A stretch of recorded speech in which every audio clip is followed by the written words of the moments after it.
Hola los chiquitos y las chiquitas. J'espère que vous allez bien. Aujourd'hui on se retrouve dans cette vidéo qui annonce mon grand retour sur YouTube.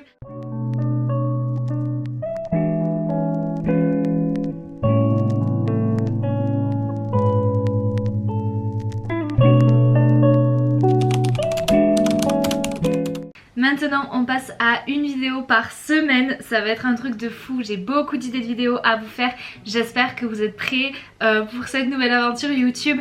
Vous savez que je suis aussi énormément sur TikTok, donc n'hésitez pas avant de commencer la vidéo à venir me suivre sur TikTok et aussi sur Instagram, ça fait trop plaisir. Et aussi pensez à vous abonner à cette chaîne là parce qu'il y a de belles choses qui arrivent et j'ai trop hâte qu'on les partage ensemble. Aujourd'hui, au programme de cette vidéo, je pense que vous l'avez vu dans le titre, c'est une FAQ. Vous m'avez posé plein de questions sur Instagram et c'est pour ça que c'est super important de venir me suivre parce que je fais beaucoup participer à tous mes projets, tout ça. D'ailleurs j'ai un gros projet qui arrive mais ça... on garde le secret encore un tout petit peu s'il vous plaît, soyez patients. Et vous m'avez du coup posé les questions sur Instagram, je vais y répondre dans cette vidéo. Bref, je vous laisse avec la suite. Alors, première question, et je pense que cette question est très importante, c'est pour ça que je commence par elle. C'est une question de Jessica qui me demande de me présenter parce qu'elle vient de me connaître grâce à ma vidéo du concert de 80s. Donc petite présentation, je m'appelle Mélanie, Meilou avec 3 U sur les réseaux sociaux. Je fais de la création de contenu depuis que je suis très jeune, c'est-à-dire que j'ai commencé quand je devais avoir peut-être 12-13 ans, quelque chose comme ça. Mais là, depuis cette année, je me suis promis de me mettre à fond dans ma passion qui est du coup la création de contenu. Je vous partage que ce soit du contenu K-pop, skincare, beauty, lifestyle, bref, plein de choses. Je suis ouverte à tous les sujets. J'ai 21 ans, je suis née le 31 mai 2003, du coup je suis une 2003 et je vais bientôt faire 22 ans. Je pense que vous pouvez le voir de ce côté-là. J'adore les voyages, j'adore partager, j'adore les amis. C'est pour ça que, évidemment, mon dada dans la vie, c'est la création de contenu. Mais en parallèle, je suis aussi étudiante en STAPS. Oui, c'est un tournant. C'est un tournant, oui, je suis étudiante en STAPS parce que j'aime beaucoup le sport. Si on devait me qualifier, je pense qu'on dirait que je suis solaire. C'est quelque chose qui ressort assez souvent et je suis hyper ravie que les gens me voient comme une personne solaire. J'aime énormément la vie, j'adore la vie. Et j'ai besoin de tout le temps bouger. Voilà, c'est vraiment mes 3 trucs, je pense que vraiment je peux pas aller au-dessus de ça. Deuxième question, question par rapport à la K-pop cette fois-ci, c'est une question de Cutie Nono qui me demande: tu as découvert quand la K-pop et avec quel groupe? Alors j'ai découvert quand la K-pop? J'ai découvert la K-pop pendant mon voyage en Corée du Sud. Vous savez, si vous me connaissez, je suis partie 2 fois en Corée du Sud, une fois en 2022, une fois en 2023, une fois en 2024. Ça m'a changé vraiment la vie, ça a changé ma vision des choses. Même si j'ai beaucoup voyagé comme je vous l'ai dit, c'est vraiment un pays, je ne m'attendais à rien. Parce que j'ai ma meilleure amie qui a toujours été à fond dans la K-pop et moi pas du tout. Donc j'en pouvais plus, mais je l'ai accompagnée dans son voyage de base pour essayer de voir de mes propres yeux est-ce que j'aimais pas parce qu'elle m'en parlait trop ou alors est-ce que j'aimais vraiment pas. Et c'est pendant ce voyage que j'ai commencé à vraiment écouter de la K-pop. Il y en avait beaucoup dans la rue, beaucoup autour de moi. Inconsciemment il y a des musiques qui sont sorties du lot et donc voilà, j'ai été d'abord une ARMY. Évidemment je pense que quand on commence la K-pop, beaucoup commencent par BTS. Et c'est avec BTS que j'ai changé ma vision des choses et c'est avec eux que je suis devenue K-pop stan. Maintenant je suis ATEEZ. Je suis aussi toujours ARMY bien évidemment, mais voilà, mon fandom de cœur c'est les ATEEZ, vous le savez. On m'appelle ATEEZ Mom donc ça me fait trop chaud au cœur. Jessica m'a aussi posé une autre question, c'est quoi le plus grand choc culturel que tu as vécu à l'étranger? Honnêtement, je pense que j'ai pas une chose en particulier qui m'a choquée, mais beaucoup de choses.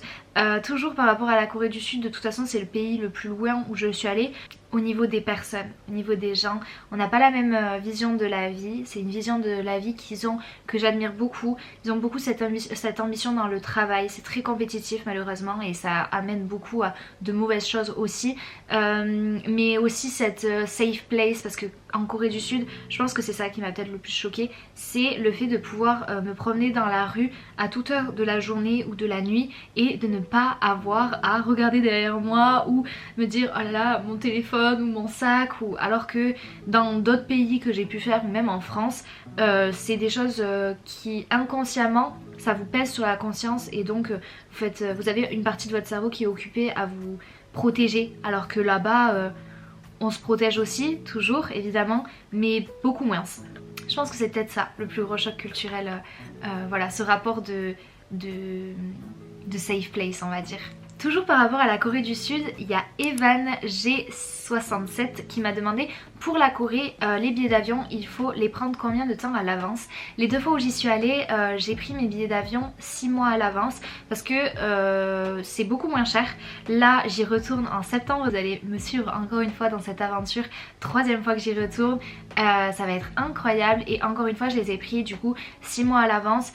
La première fois j'avais fait une multidestination parce que j'étais aussi passée par le Japon après, et la 2e fois j'avais fait uniquement du coup la Corée du Sud. Je pense que on est aux alentours pour l'aller-retour dans les 500-600 € grand maximum si vous y prenez 6 mois à l'avance. Donc franchement je vous conseille de les prendre 6 mois à l'avance. Il y a Salomé VRT qui me demande qu'est-ce qui t'a donné envie de voyager en Corée. Encore une fois c'est la même chose, je n'aimais pas du tout la Corée du Sud, c'était une haine entre gros guillemets, pas du tout justifiée et justifiable, c'était juste ma meilleure pote qui m'en parlait beaucoup trop, et du coup forcément quand on vous parle de quelque chose tous les jours, ça devient juste inconsciemment horrible. Donc dans ma tête j'étais là, non, ne m'en parlez plus s'il vous plaît, je veux pas regarder de K-drama, je veux pas écouter de K-pop, je veux pas parler de Corée du Sud s'il vous plaît, j'entends déjà trop toute la journée, j'en peux plus. Donc c'est vraiment juste mon rapport de moi à moi-même. Je suis pas une personne bête, je suis loin d'être fermée d'esprit, je suis hyper ouverte d'esprit. Donc c'est surtout quand elle a dit je pars en Corée du Sud, ça coûte, c'était pas du tout cher. En plus elle voulait passer par le Japon et moi elle m'a dit je vais à Tokyo, j'étais là why not en fait, why not se lancer dans cette aventure. Donc du coup vu que c'était pas du tout cher, que j'avais de l'argent de côté et qu'encore une fois moi mon objectif après les réseaux sociaux c'est de voyager, je me suis dit je ne veux pas mourir bête et je ne suis pas ce genre de personne fermée d'esprit à ce point là, donc je pars. Voilà, du coup j'ai pris mon billet d'avion et je suis partie.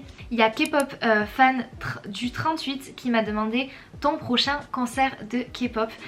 Si vous me suivez sur les autres réseaux sociaux tels que Instagram et TikTok, vous savez que là sur la tournée Throughout the Light de 80s, j'ai fait 2 dates, et de base j'étais censée faire que celle de Lyon où j'étais en VIP 2, et finalement je les ai aussi rejoints à Barcelone pour une autre date. J'ai juste adoré. Donc normalement si tout se passe bien, le prochain concert de K-pop ce sera TXT à Paris, et je serai en VIP 1 avec Laetitia que vous connaissez si vous me suivez encore une fois. Donc normalement c'est lui, mais je ne suis pas à l'abri que une autre date de 80s vienne comme ça là d'un coup, parce que je suis faible pour eux, mentalement je suis faible, voilà je le dis. J'ai Bev MRCH qui me suit beaucoup parce que je te vois beaucoup passer, donc merci de m'avoir posé des questions, qui m'a demandé les réseaux sociaux ont changé quoi dans ta vie au quotidien, que ce soit positif ou négatif. Qu'est-ce que ça a changé dans ma vie? Je pense que je suis beaucoup plus épanouie. J'ai enfin pris le courage de m'écouter moi et de prendre mon courage à deux mains en me disant que c'est ce que j'aime. Le plus compliqué dans la vie, je pense que c'est vraiment d'être en accord avec soi-même et de trouver ce qu'on veut faire, de trouver ses passions, de trouver réellement ce qui vibre au fond de nous pour vivre tous les jours. Et j'ai trouvé ma voie. C'est juste que les réseaux sociaux c'est compliqué, beaucoup de personnes se lancent, donc forcément c'est, on va dire, plus il y a de personnes, plus il y a de contenu à proposer et plus c'est compétitif. Moi je veux que les personnes viennent me suivre pour qu'ils se sentent bien, que ce soit une safe place. Et ça c'est vraiment mon côté positif, parce que depuis que je me suis réellement lancée sur les réseaux sociaux, j'ai vu à quel point il y a, d'ailleurs ça me choque encore toujours, mais il y a énormément de monde qui m'envoie des messages de soutien ou même d'amour et qui me disent que waouh je suis vraiment une safe place, et qui sont trop heureux de voir mes TikTok ou mes stories au quotidien et que je leur donne chaud au cœur. Et c'est ça, vraiment c'est pour ça que je fais les réseaux sociaux, pour vivre des moments que je peux vous partager qui vous font vibrer et qui vous font sortir de votre quotidien. Pour les personnes aussi qui ont envie de se lancer, pourquoi pas être aussi un modèle ou un rôle modèle, j'adorerais ça, et toujours vous faire partager et vous faire découvrir des choses. Sinon côté négatif, je pense que c'est au niveau du relationnel extérieur. Par exemple si... Bon après moi je suis pas une personne qui cherche l'amour quoi que ce soit, mais je sais que les réseaux sociaux aussi ça va beaucoup avec le côté superficiel. Dès qu'on pense à quelqu'un qui est créatrice de contenu ou quoi, on va se dire oulala, enfin, ou elle fait rien de concret, pardon, ou elle est hyper superficielle, alors que je pense qu'il faut juste découvrir la personne pour savoir le fond de ce qu'elle partage. Donc ça pourrait être plus le côté négatif, mais il y a beaucoup plus de positif que de négatif. Ça peut être aussi les critiques, parce que je sais que quand j'ai été jeune, j'étais beaucoup sujette aux critiques, parce que c'était encore pas assez... développer les réseaux sociaux, c'était tout nouveau, les créateurs et les créatrices de contenu venaient à peine de débarquer sur les plateformes, donc c'était beaucoup plus critiqué. Évidemment quand on fait quelque chose qui se démarque, on a tendance à être plus critiqué, mais ça m'a forgé un caractère, même si j'en ai déjà un de base, et ça m'a quand même beaucoup aidé, plus servi que desservi au final.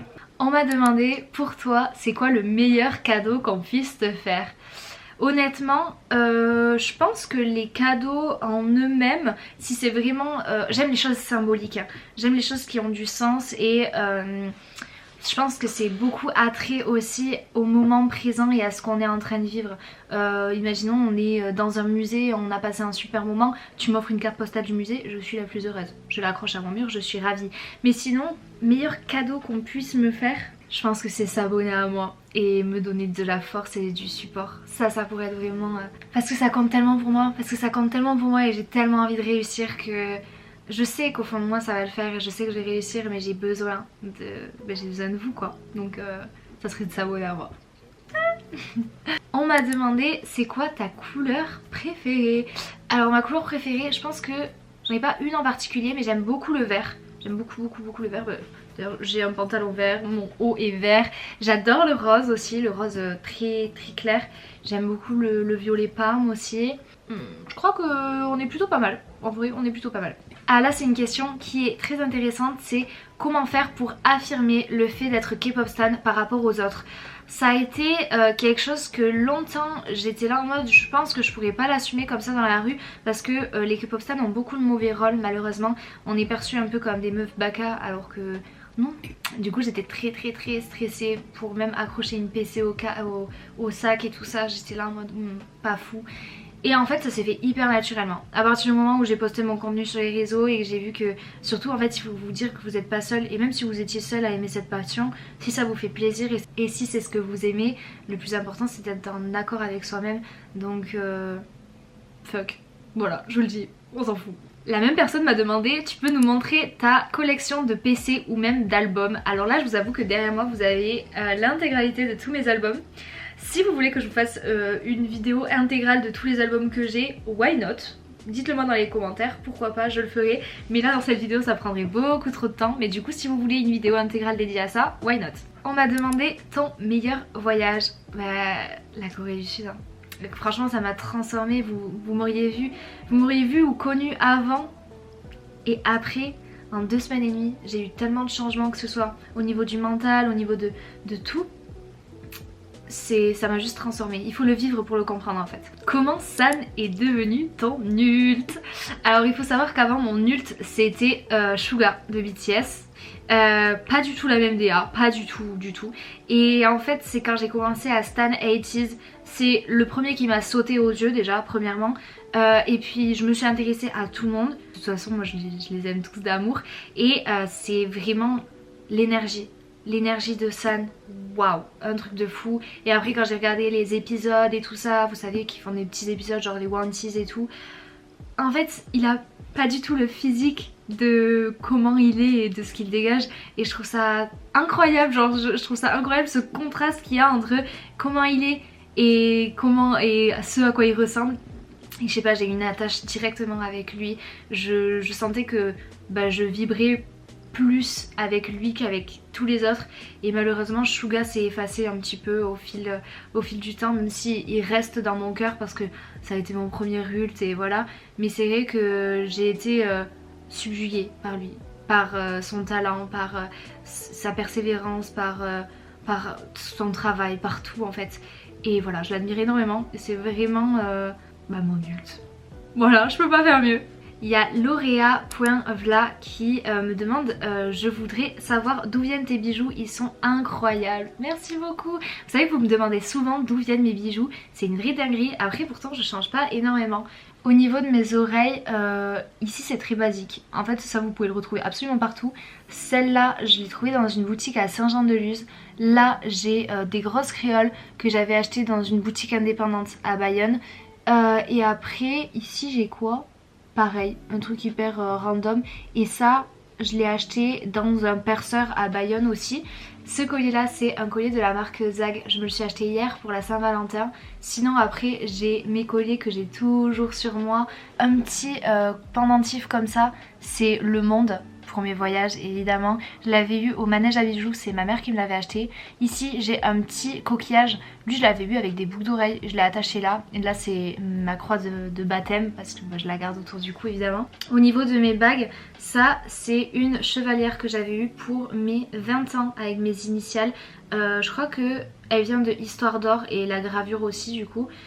Cette bague là je l'avais achetée dans un marché en Corée du Sud, c'est aussi un trèfle à 4 feuilles. Là c'est aussi un trèfle à 4 feuilles, c'était une bague que ma mère avait quand elle avait mon âge. Donc vous pourrez pas trop la retrouver.